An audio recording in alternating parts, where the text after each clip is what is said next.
Dobrý deň, volám sa Pálo Závadsky a pracujem v salóne LVV. Dnes by som vám rád predstavil dve novinky z rady Reflexion od Kerastase.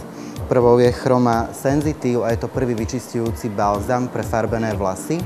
Druhá novinka je Chroma Crystal a je to prvá finálna starostlivosť pre lesk farbených vlasov.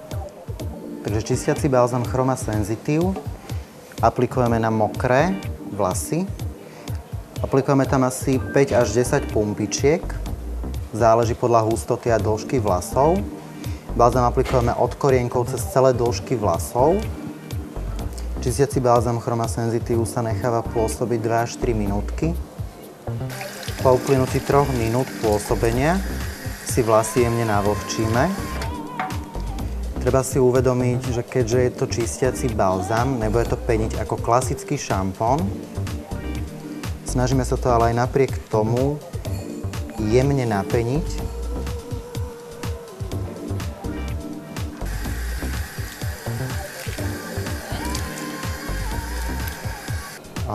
Chroma Sensitive je doplnková starostlivosť o vlasy, takže je dobre ju obmieniať s klasickou starostlivosťou ako šampón a maska.